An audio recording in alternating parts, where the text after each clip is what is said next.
What's up, everybody? Welcome to a brand new episode of the 5280 podcast here on the MHRT Network. I am here, as always, with my boys, Glenn Hauser and Cameron Parker Poo. That's what it says on his app, Cameron Parker Poo. How's everybody doing? I feel like that would be like an extra O just for, phonetics. Listen, I can pronounce it however I want, Cameron Parker Poo. So how you guys doing? Doing well. How about you? Oh, fantastic. Never busy at all. We do got a lot of stuff to break down, though. There's been some stuff happening. I know. That's exciting. It's surprising. First things first.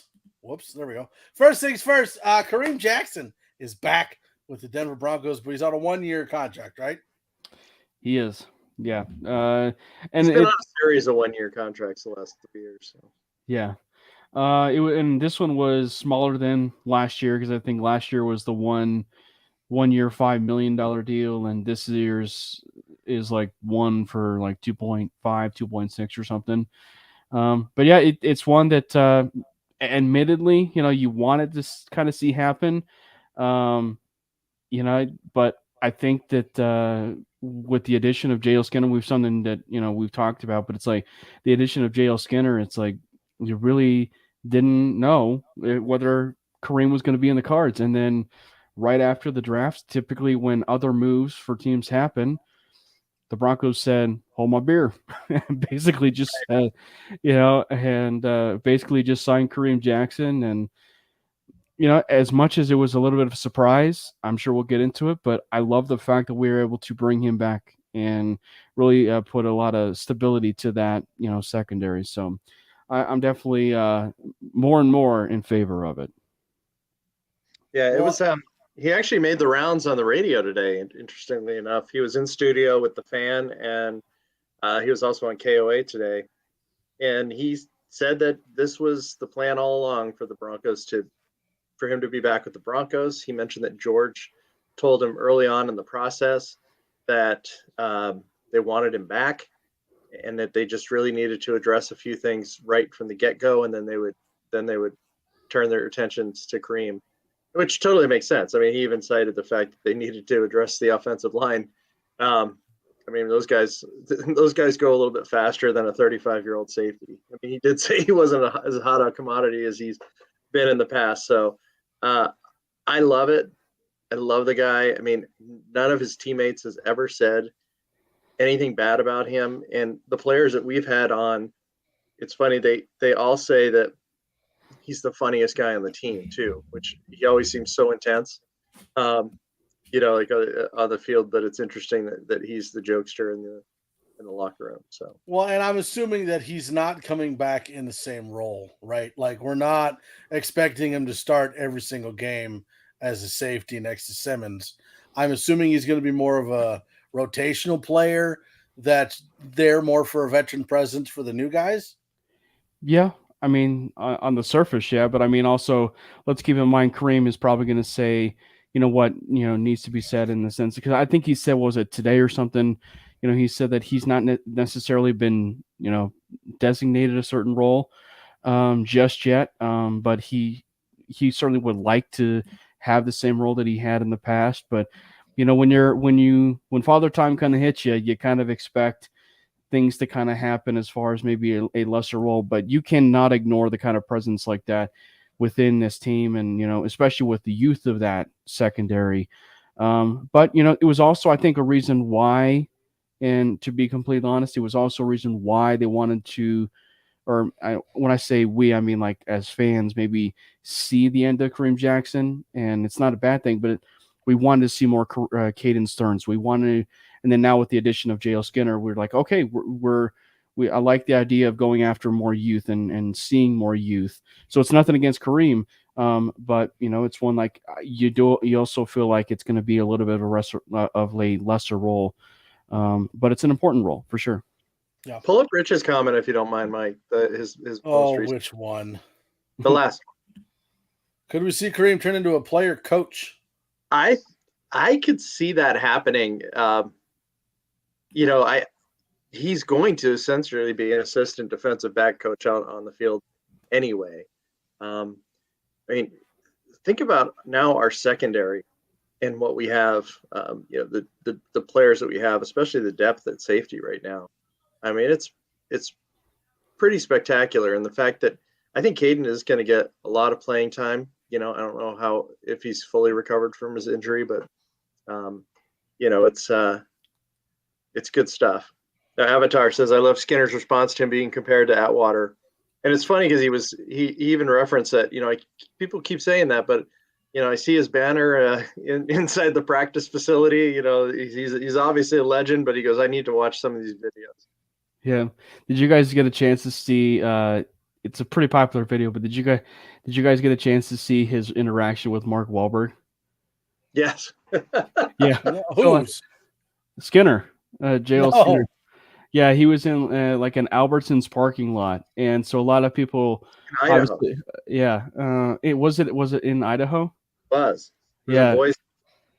And so a lot of people, like Bronco fans or anybody that aren't Patriots fans, were just kind of running with the idea of like, we are so thankful that JL Skinner is the Denver Bronco and not like a New England Patriot, considering the fact that obviously the Wahlberg ties and everything and the love for the Patriots. So yeah, it was a great video, but it was one where they just kind of, just having a conversation, and Wahlberg was just a fan, basically, like an instant fan. Well, he didn't know who he was at first. Yeah. He bumped into Skinner was in his car in the parking lot. I don't know what Wahlberg maybe was filming some sort of a commercial or doing something regarding Albertsons, and Skinner mentions that that he's a player for Boise State, going to be in the draft, and then Wahlberg then mentioned the Patriots. So it was that's pretty neat. Mm-hmm. Yeah, I'm excited to see what he can do, what he can be. Sitting here talking about hard hitting safeties. I mean, you got Steve Atwater. Well, then you got, would Kareem Jackson be up there? Yeah. And then Dennis Smith, right? Ryan Dawkins. Mm-hmm. Oh my gosh! I mean, who's the hardest hitting safety we've had? Because you look at Atwater, but John Lynch. Lynch wasn't too bad as far as hard hitting. Yeah. I mean, you've got Brian Dawkins, probably has some of the meanest hits I've ever seen. Yeah. I mentioned Dennis Smith right above my finger there. Dennis was a first round pick at a USC in 1981, and his backfield mate for the Trojans was Ronnie Lott. And so when Atwater got drafted by the Broncos, Dennis was kind of his mentor. Dennis is the one that introduced Steve at his Hall of Fame induction. But I mean, those two, they had the giant shoulder pads. Dennis had we got to get him on the show one of these days. And he had the neck collar, and those guys were just badass hitters. It was and there's certainly a lot. And one that I kind of think of, if you want to be like a young Denver Bronco fan, like for the young, people that are out there, Darian Stewart was one. TJ Rich just coming in just now. TJ Ward was another, but like that you had TJ Ward and you had Darian Stewart, and so I think that the Broncos definitely have had that luxury of having like that. What's the kind of like that keyword, that enforcer at safety?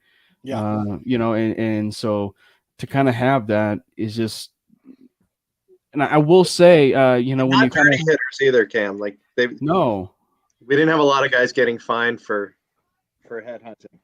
Yeah, the only one that you kind of think, as far as just the overall being fined by the NFL, was probably John Lynch, right? Because like that was kind of like at the day and age when he was with the Broncos, like that became kind of like a little bit of a regular thing. Rodney Harrison, that was his big thing too. Yeah, and the Broncos tried to get him actually back in the day. So, but they've had a lot of people, but I think that if you were to compare, because of the way things have gone down with the Broncos safeties between Kareem and Darian Stewart, nothing wrong with Darian Stewart. I mean, he certainly helped win us the Super Bowl 50, and had his big payday after the Saints when he had like those 3 interceptions that day. But Kareem Jackson, I felt like has been a much more stable within that locker room, in the lengthy, period of time that he's been here. And so I definitely prefer, Kareem Jackson when you kind of compare the two side by side of what has been some of the same players that have been on this team and players that aren't on that team. So yeah, Kareem Jackson has definitely had his legacy felt. And one of the things about Kareem too is he's not a big dude.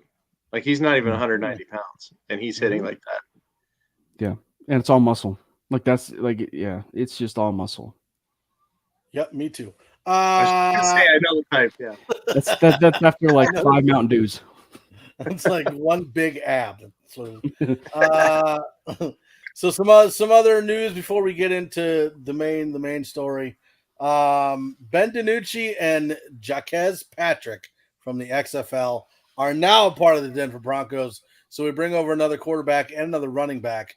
I'm not sure how I feel about Ben DiNucci. Like I didn't hate him on the Cowboys, but I mean, are we really expecting anything from him on the Broncos? The only thing that I would look out for, Mike, is if Ben DiNucci receives the same amount of praise that Jarrett Stidham got, in this offseason, I think that's when it will be a little bit alarming, but no, this guy. The comment is so good. This guy, as far as DiNucci, he's probably just a camp arm. But I think in the long run, it did feel like his style of play and the excitement that he brings is probably best suited for the XFL. But I wouldn't look too past it. Did he win the MVP? No. For the XFL? It was Jordan Tiamu. Okay. I knew he was in talks. I wasn't sure if he won it or not. Yeah. DiNucci is interesting. Everyone that talks about him, they all talk about how cocky he is, which is kind of funny. Yeah. The guy who's just got from the XFL is cocky. But anyway, the other funny thing was in the rookie mini camp that we just had, he was part of it, even though he's not a rookie. And he threw that pick six. Did you hear about this? The Drew Sanders. Yeah.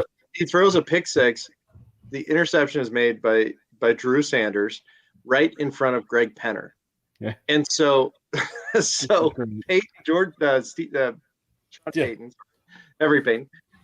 Sean Payton said that he told DiNucci that, Greg Penner owns Walmart, and if this doesn't pan out, there's always a greeter position. Sure, I do as a greeting position. Well, he's like, I was just over there talking to Penner about how great DiNucci's been, and then pick six, like right in front of him. But just such a flex on him, and that was before he signed him. So yeah, it was. He obviously likes the guy if he's going to bust his balls. Yeah, and I have no idea on Patrick. I honestly have never heard of him. Didn't pay too close attention to the XFL and all the players it had. I'm assuming more of a special teams guy would be my guess. If that, I don't know. Yeah, probably. And the three of us certainly weren't scouring before the show videos to get the proper pronunciation of his name. Yeah, not at all. That did not happen. Right. Not at all. How do you pronounce it, by the way? Definitely not the Jaquez. No. Is that what I said? What did I say? You said it right. It's Jaquez. Yeah, it's Jaquez. Yeah.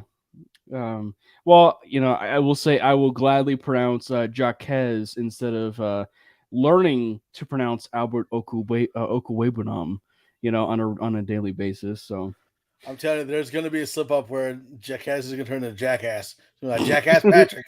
We're out there running with the bees. I was going to say he won Bronco Bills Jaquez of the week. Yeah. So I was going to say they also re-signed a running back as well, who was on the roster last year. I think kind of this last training camp or something. Tyreek McAllister or something like that.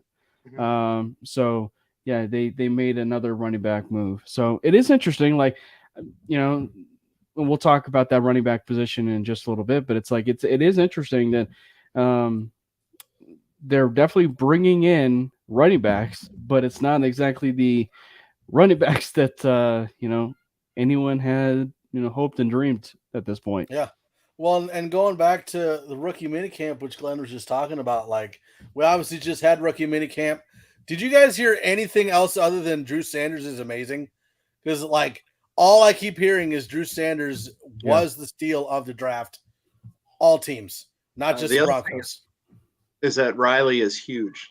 That was another thing, is that he's just really, really big. Yeah. Is he? Yeah. Yeah. He's 6'3". And he got rid of his mustache. So there's that. Yeah, and Glenn, you brought up right before we went live that Drew Sanders is the only rookie that hasn't signed his contract yet for the Broncos. Right. Marvin Mims Jr. signed today, so we're four out of 5. I think Cam referenced it on Twitter that, it's it's one thing when you don't have a ton of picks to secure, but the fact that the pressure is totally not on us to bring guys in and get them in on time, right, is a good thing. Yeah, I mean, I think that happened last year too. I mean, they had a lot of picks, I think they had like 7 or 8 picks last year, but they still did a pretty decent job as far as getting them signed.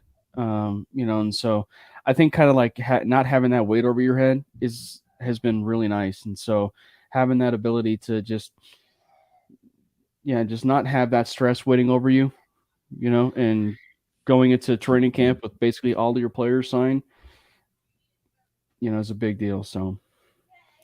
Yeah, well, and then the other big news is obviously Denver, the Broncos aren't being sponsored by UC Health anymore. Now it's Centura Health. Mm-hmm. I mean, is there really a big change in anything when you get different sponsors? I mean, I guess I don't really I get the naming rights thing with the like Empower and Invesco, but like, is there a big difference between UC Health and Centura Health? I have no idea. I mean, obviously there's probably a big money difference. And in fact, Centura Health it was interesting that they did a video reveal about this new sponsorship. Yeah. Both Peyton and Russell were in it. I don't know if you saw that, but Peyton Manning. So they spared no expense, I'm sure, to put that together. And Centura Health also wrote a nice big fat $100,000 check to the Broncos charity foundation. So yeah. And I will say probably between UC Health and Centura Health, those are the two, popular, hospitals that are within the area. I think Centura Health is another one. So, I mean, it's not that big of a surprise either. But yeah, they definitely rolled the red carpet out. I mean, like they definitely had the whole presentation and everything for it. But yeah, so nothing's going to change the same. Sure, certainly with it. So I guess the only thing to circle back a little bit that I thought was fantastic, I thought, because I didn't expect it, was in the rookie minicamp, they didn't have the logo on the helmets. Is that they didn't have the logo on their helmets. And Sean Payton was asked about it. And I guess he, back in his time in New Orleans, he sort of just has adopted, should I say, kind of like the college mentality of like, you're going to have to earn the logo, basically. And so I really like that, and so to kind of see some of those different ways and see the different types of ways that a guy coaches or techniques or whatever, has been really cool. So it's different, certainly not to see the Broncos helmet or Broncos logo on the helmet, except for the name, I should say. But yeah, that was kind of cool to hear him explain it that way. Obviously, the Browns suck so bad they still haven't earned a logo. That's right. Jesus. All right, going into one of the main topics we've got going on tonight, Javonte Williams. And we've talked about Javonte Williams before and the knee injury and whether he's going to be back. Apparently, Sean Payton said in his press conference that he will be ready for training camp. And then he goes, which is good news. Like, no, that's not good news. That's fantastic news. Fantastic news. Yeah. And and Mario pointed out on Twitter, like talking about how all these people are like medical experts when they go to talking about people's knees. I by no means am I a medical expert, but that really seems fast, doesn't it? Well, I mean, I feel like this is the case where we are talking about, like, I think the difference between ready and healthy. Like, so I mean, like, I think he'll be ready to kind of contribute in training camp. To the extent of when he's contributing, I think is kind of the definition, within training camp. Like, I'm still, I would still be certain of the fact that there's going to be a little bit of a lessened workload for Javonte to kind of ease him back in a little bit. Right. So I think it's just about the fact that he's ready. Which, I mean, ready is a trigger word anyway, because people just assume that he's healthy. Um, but yeah, nonetheless, great news is great news, though. And so when you're hearing ready, you're just like, you do jump to that conclusion of like, oh wow, he's going to be fully healthy before training camp. Well, to put it into perspective, Adrian Peterson had the same surgery, came back, I think 2 weeks earlier than what Javonte would be at the start of training camp, and then rushed for 2,000 yards that season. So, and I think there was one other running back that did that too. I'd have to look it up. But in retrospect, it's when you look at the moves that the Broncos have made from a running back position. Yeah. The fact that we didn't draft anybody, we didn't bring anybody in from, aside from Samari P. Ryan, we didn't re-sign Latavius Murray. We've brought in a couple undrafted free agents, but it really was set up seemingly that they had faith that Javonte was going to recover in time. And what a testament to the man and the efforts that he's put into getting himself healthy again, because that recovery from everything I've heard is very lonely. And it's, just was really thrilled that Sean Payton would reveal that news to the fans. Yeah, I mean, it's not like we weren't sitting here a couple months ago going, we have no idea if he's ever going to play again. Like, he might not.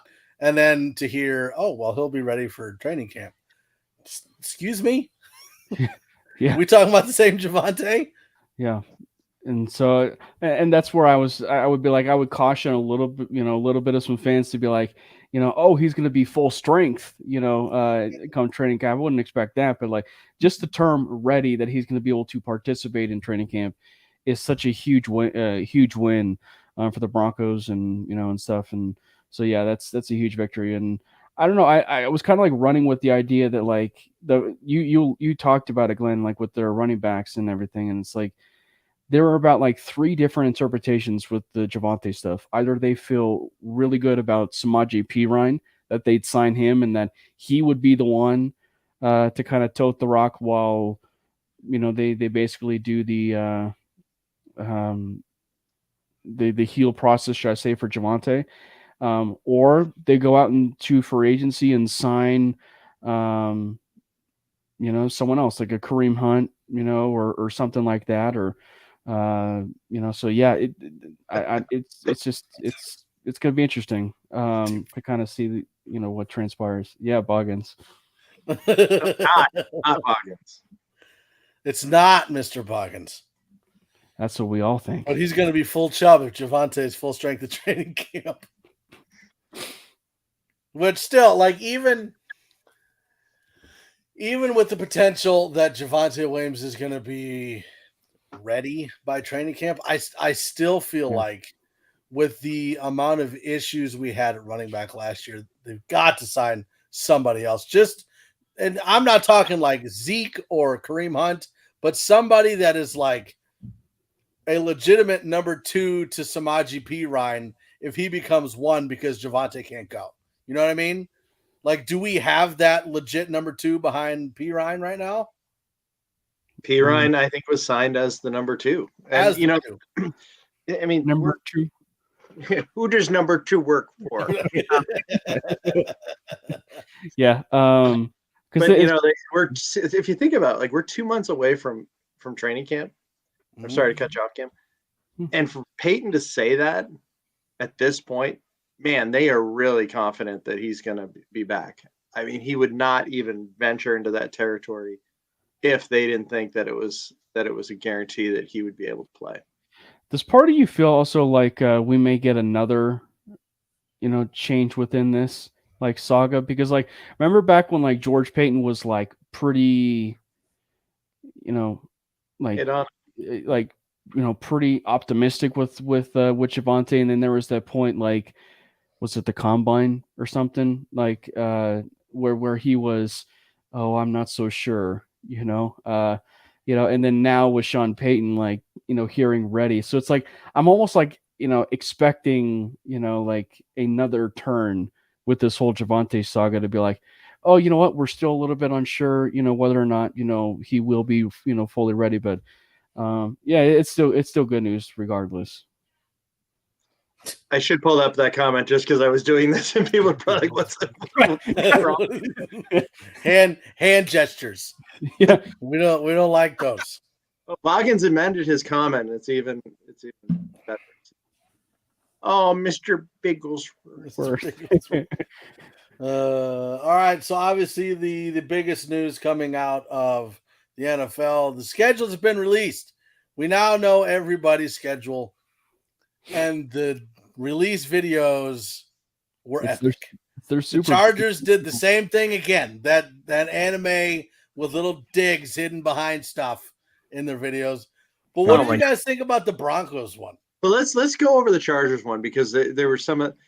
I mean, Sean Payton taking like a sledgehammer to Russell Wilson's private office. I mean, that was hysterical. It was funny. Mike McDaniel like vaping on the sideline. Yeah. When it came to the Detroit Lions, all of a sudden, like it stopped and the music changed, and it was like, if you have a gambling problem, amazing. Yeah, but yeah. And the Titans one was. Oh yeah, I was gonna say, and also on the Chargers one, the Raiders with the casino, and it lit up for Jimmy Garoppolo, and then it went to their very next game, for the second game they play them, and then out pops the voucher with the QR code, and apparently if you scan the QR code, it goes to the Chargers. It went to like a Chargers website or something, and it said Raiders job listings basically. And it like was going through like the whole like job history of like, how to apply for, something within the Raiders or something like that. So I mean, it was really clever. And but then the train going towards Dak Prescott, and on the top of it said content team. Yeah. Funny. I would love to just sit around and just think like the biggest knocks you could do on these guys, I will say the Titans video was really funny. There are two AFC South teams that may have surpassed the Los Angeles Chargers this year, and it's the Tennessee Titans and the Jacksonville Jaguars. I don't know if you guys had the opportunity to watch the amazing. It was really long though. It was really long, but it was so good. They ran with the idea that the NFL is scripted, and so yeah, and so they were just interviewing the players of the team and basically like saying, okay, this is exactly how it's going to go down, and then we'll have Justin Tucker, miss this field goal, but it's going to look like it is actually going in, and then they basically have like a team meeting with the players of like saying, you have to act like football is easy, but acting is hard, basically. And so like kind of like teaching them, the ropes of what they're about to go through. So that one was really clever. It was so good. And it's like Zay Jones playing Zay Jones since 2018, whatever it was. So yeah. Whoa. So who out of Jaleel McLaughlin, Tyler Batty, Demaray, what the hell? Mari Crockett, and I even know how to say that. And Tony Jones Jr. Do you have the most faith in for running back 3? I'm guessing this is in case like Javonte is number 1, right? Right. So I mean, of those 4, I'm really excited to see McLaughlin in training camp. If you haven't seen his highlight videos, the burst that this guy has, and he's not a big dude, is absolutely astounding. It is. Yeah. I mean, I'm just picturing him catching balls out of the backfield, and I mean, it's like shot out of a cannon. It's really good. And I thought Tyler Batty did well last year. I mean, for him to even score that touchdown late in the season was pretty cool. So Yeah, and I'm the same way. Crockett, I will say, is in the same boat as Javonte. I think he's recovering from an injury. And so I don't necessarily know what his future will, hold. But I am very curious about McLaughlin. We talked about it on the last episode of the Mainly Broncos podcast last week when we were talking about the undrafted free agents, and like I kind of compared a little bit McLaughlin to the late Ronnie Hillman, like the way that they are like coming out of college. Like they weren't necessarily as big, but once they got into the NFL, they bulked up a little bit more. But I mean, like I am so excited if the idea presents itself for Jaleel McLaughlin to have some playing time on the 53-man roster or even preseason, because like I think the thing is like we have an offensive minded coach, so like he can scheme up plays for a player, right? And so the possibility to scheme up plays for a guy like that who has that speed and everything else is just one that's like I am really looking forward to seeing what he can be able to create with, and it's not just a McLaughlin point, obviously, but like to create some of those opportunities for a guy like that. Yeah, I think Tyler Batty could be one of those running backs that kind of comes out of nowhere. We saw a little bit from him last year. Looked pretty good. Got injured, so he could be one of those. It's like that. He's the third running back, but he's could be the potential to be splitting first and second reps. I mean, so I think I'm excited to see what he could do. I don't know about Jones Jr. is a former Saint, but I don't believe he has guaranteed money on his contract. So. No, and Crockett has been, what is this, his third coaching staff he's on now? And I don't know. I think Crockett is practice squad. I don't know, and he's on an Achilles. Yeah, he sustained that pretty nasty injury too, and so it's like that's the unfortunate thing is like because of his injury and with what they had with Samaje Perine now, and maybe Jaleel McLaughlin, like maybe there's that chance he even doesn't make the roster yet again and is a practice squad candidate. Yeah, so I think going back to let's say that for some reason Javonte is not ready for the season, and so you got Samaje Perine as 1. Do you make the case for McLaughlin as 2 or Batty as 2? It's hard to make that call, honestly, because we haven't seen preseason yet. We haven't seen training camp, and so you don't necessarily. Because I wouldn't even roll out Tony Jones either, because he has the comfortability with the Saints, but he also has comfortability with Russ in Seattle too, and so it's just you just don't know what's going to transpire within the preseason and how things are going to shake out. Yeah. So what did you guys think about the Broncos schedule release video?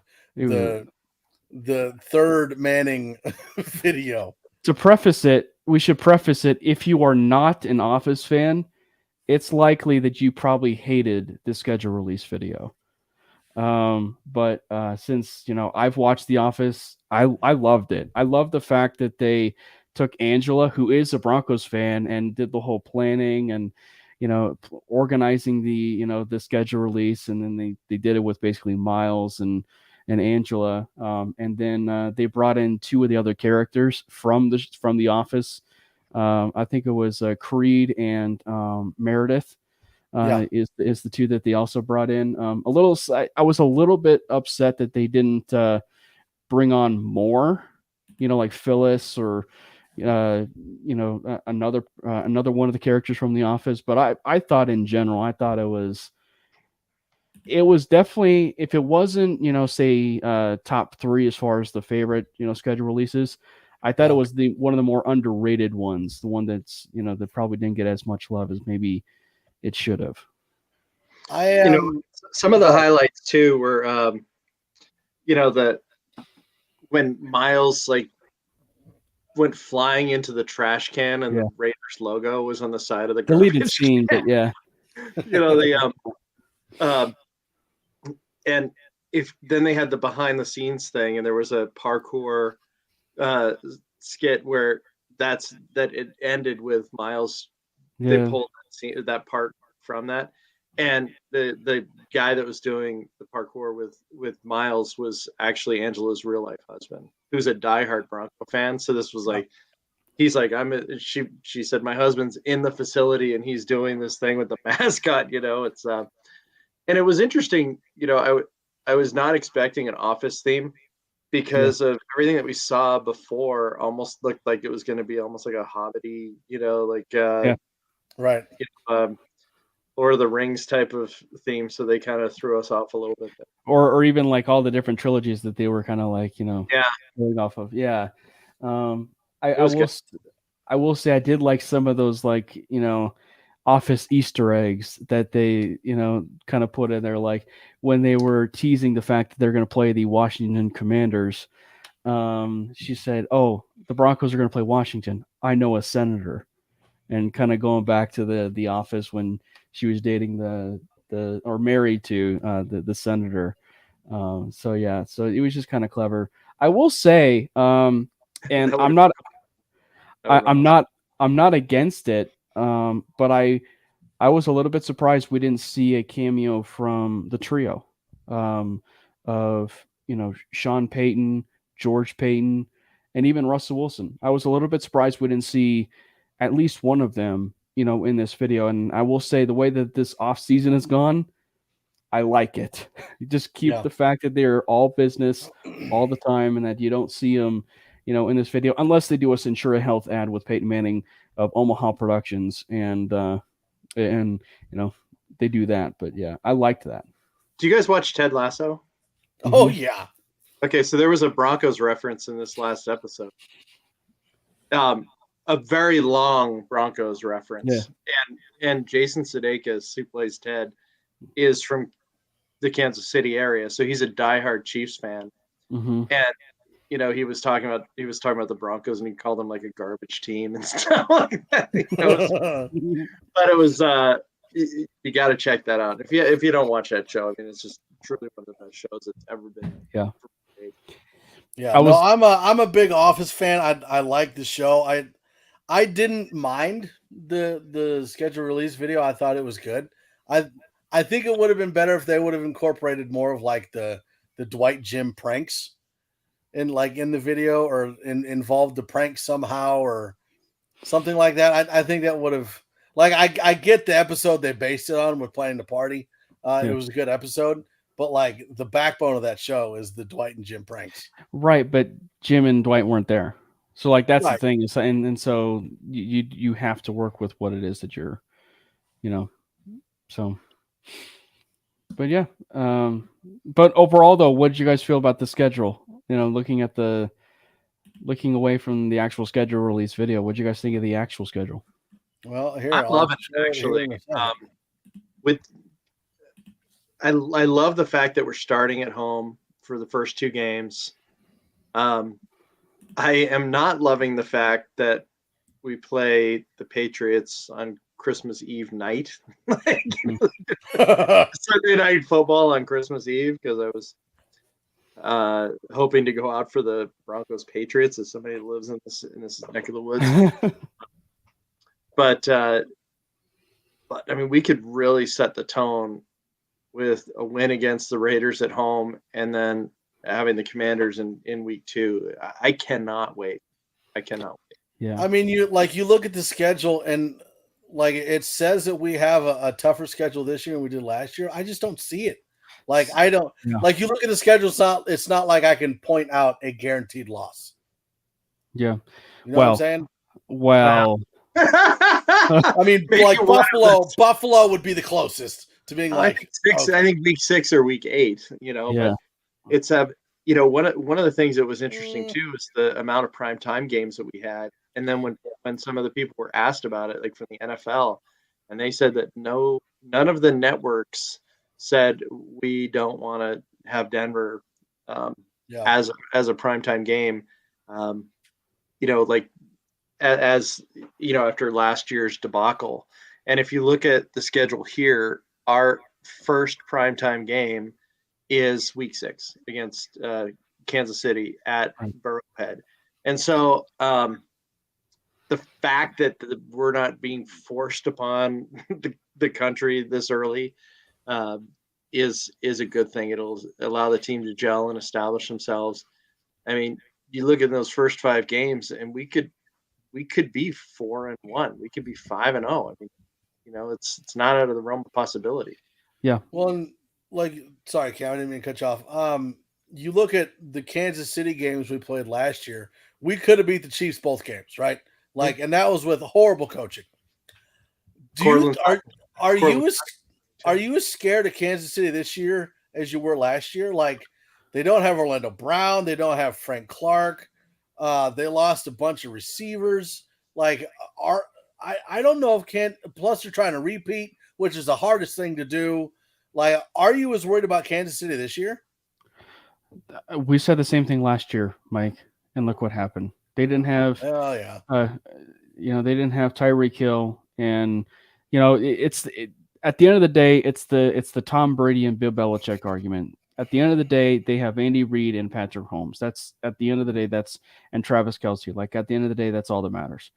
And that's enough for them to win football games. And Andy Reid is the best schemer of offense there is. And I will now. I'm not dismissing it at all, because they definitely were close. Of all the games that they were close in the regular season or came close to, it was those Kansas City games. Those were the best games that they played, and they just kind of can't. And they did come up short. So I'm not dismissing it, but I will say, and it's kind of the sacrifice you're willing to make. But I do like the fact that they're playing Kansas City this early. I really do. I love the fact that they're playing Kansas City this early, because screw the fact of the last 6 years of when they've been able to play them, in Arrowhead in November or December. And look, I realize it's the same, 2 of the 3 weeks, but I love the fact that you're doing it, on a Thursday night game, and then you also have a mini bye after that to go to to basically play Green Bay at home, and then you basically go back to Kansas City. So I mean, it's if there's some semblance of confidence in the Kansas City games, it's the fact that you don't have that amount of time to sort of move on to the very next game, because you will still be thinking about that Kansas City game. So I mean, if there's a positive there, yeah, there's that. Well, and one of the things oh, go ahead, Mike. Well, I was going to say, one of the interesting things I found was, you got Raiders first and then Raiders last. Nice bookends. Which is interesting. And then the other rivals are within, 2 or 3 and 4 weeks of one another. But what I was going to say about the bye week, I love where it's positioned. I mean, it's just a great spot. Then the fact is that we're playing the week 10. We not only get the bye, we now are playing Monday Night Football at Buffalo, so they get an extra day with that. And then the fact is that week 11 is a Sunday night game. So even on a short week, we're still playing the late game at home against Minnesota. So I'll be there. Well, I accidentally booked my hotel and it's non-refundable, so I got to go now.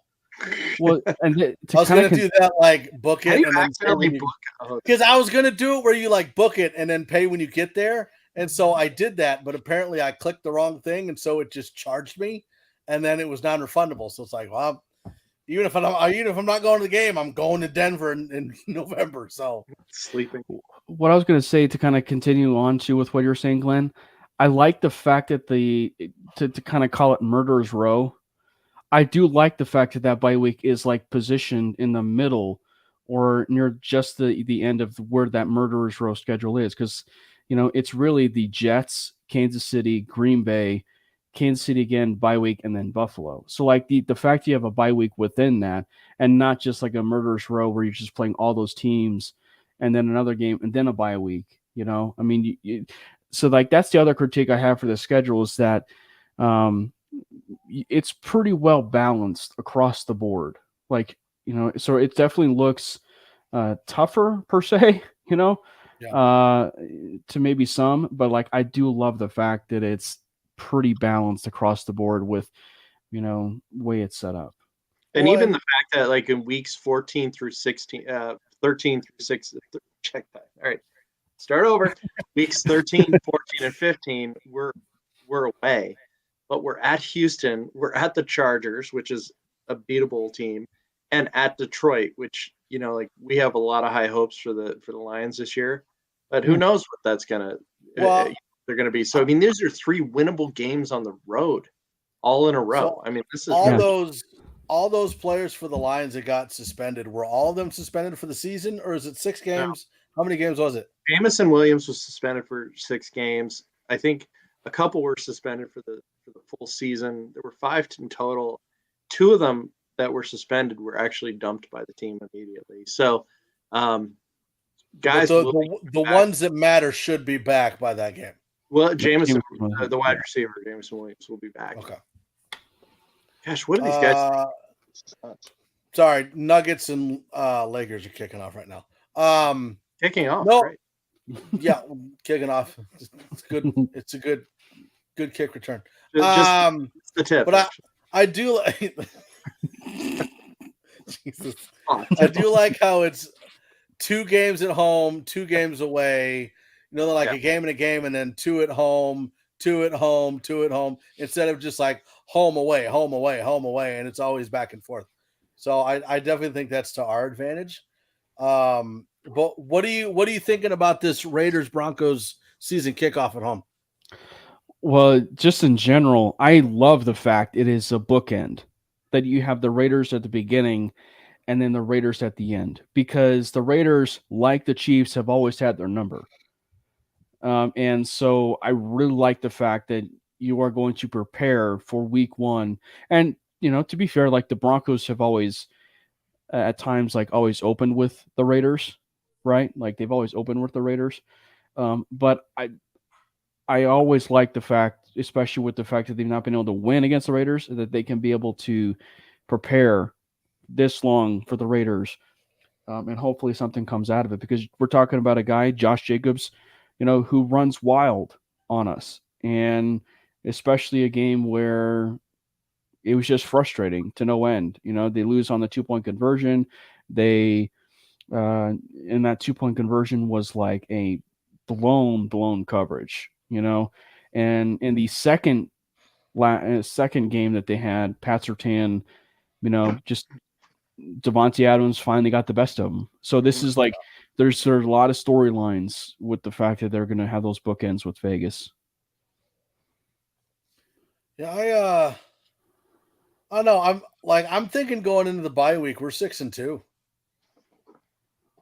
That's not out of the realm, Mike, at all. I mean, I think Miami's going to depend on who their quarterback is. Like if Tua's back and he's healthy, I think Miami is a different beast than with Teddy Bridgewater or whoever their backup quarterback is now.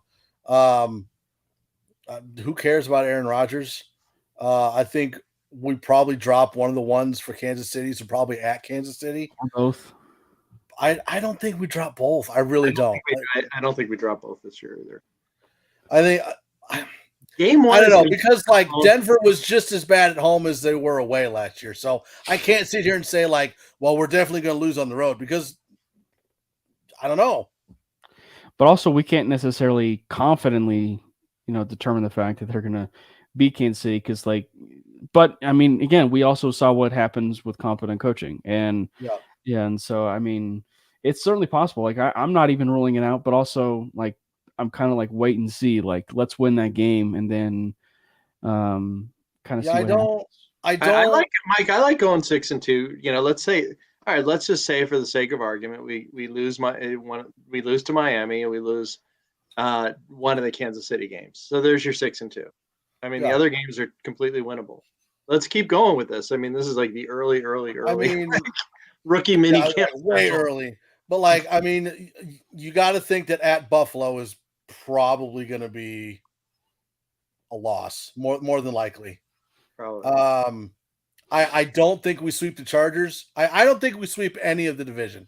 I think we probably split with all of them. I'm not concerned about New England. Detroit's a toss-up, though. That one's like, ooh. It's definitely winnable, but it's more of a toss up now than it has been, because of how and this is the other thing to kind of keep in mind with Detroit. They surged last year. Yeah. Like late last year. And that was with horrible defense. And so it's certainly possible. You can't script it with Detroit, but it's certainly possible that the Broncos could be catching Detroit at a really bad time because Detroit's playing really well. So so there's also that, to kind of think about too. I mean, like, I'm very optimistic, but I'm trying to like temper my my expectations here. So 2, 3, let's go 4 and 5. So let's say like 11 and 6 to be safe. To be safe. Yeah, to be safe. That like I'm thinking 11 and 6, but I'm very optimistic. I mean, you could possibly be 12 and 5 with the schedule, right? So 6 and 2 going into the bye week. At Buffalo, we lose 6 and 3. We win Minnesota, Cleveland, and Houston. So all of a sudden we're 9 and 3. Lose at the Chargers, maybe lose at Detroit. So there's 9 and 5. Beat New England, beat the Chargers at home, and so at that point you're 11 and you're what? Yeah, 11 and 6. 11 and 5, and then whatever happens with the Raiders, you're either going to end up with 11 and 6 or 12 and 5. And I think this is where the scary part comes in, right? Like you've got the Commanders, no idea what they're going to have at quarterback. You've got the Jets, no idea how Aaron Rodgers is going to do, especially teaming back up with Nathaniel Hackett as offensive coordinator. You got. Did you see that? I don't know. You've got a new coach. You've got a new coaching staff in Minnesota. You've got a new coaching staff in Houston. Minnesota had their same coach as last year. I wish they fired him, but no, they still. Oh yeah, they do still have the same one. But Washington has Sam Howell as their quarterback. I mean, he had a great start in the last game of the season, but it meant nothing. Did they sign Heineke back or no? Oh, no. I think he's with Atlanta. So I think there are some potential toss-ups just because you just don't know. But like the Chargers are going to be the Chargers. They always are. I just don't see what you're going to get out of Houston because they don't have a lot of talent on that team, even after the draft and free agency. I don't know. Because it's you also keep in mind, like, for a rookie, like week 13 to week 18 might also end up being where Bryce Young, is so comfortable that's or not Bryce Young, CJ Stroud. Yeah, CJ Stroud. That CJ Stroud, is comfortable. Who's the other guy that Will Anderson? Yeah, and Tank Dell. Yeah. I mean, so they definitely added to their their players. So I mean, I do think we're catching the Chargers at the right time because they always fall off at the end of the season. So perfect timing on the Chargers. It was great. Well, and the thing is, it's like I'm trying to keep it as real as possible. I mean, you guys know me. I'm fall in line with your guys' optimism. I'm just trying to like kind of look at it about as like objective as I can. Like I think that like 9 and 8 is the floor for this team. I think that 9 and 8 is the floor. But the ceiling, I think, is that probably like 11 to 12, but that's like the ceiling for it, and so. Cam, if we go 9 and 8, that means we lost a couple games that we really should not have lost, right. So that things did not. I mean, if you're looking at the ceiling of what this team could be, I mean, you're looking at 2, 3, 4, 5, 6, 7, 8, 9, 10, 11, 12 or 13. I think 12. 13 and 4. Ceiling. I think 13. So? Yes, 13 and 4. Just off the charts, incredible. But I mean, listen to us all. At least Cam is like like disciplined enough to restrain. No, I mean, like I definitely can see that there could be some trouble spots, but like I just don't, I don't know. Like I'm nervous because I was like, we're gonna be 12-5 last year, and then Nathaniel Hackett happened. So Well, that's what I'm saying. Like, Cam is a distempered. I fall into the same trap every year for the last 8 years. Yeah. I don't think 11-6 is a bad. No, you're almost maybe like a game high, maybe. No, I mean you're still guaranteed. I think I would be disappointed if we didn't get 10. Right.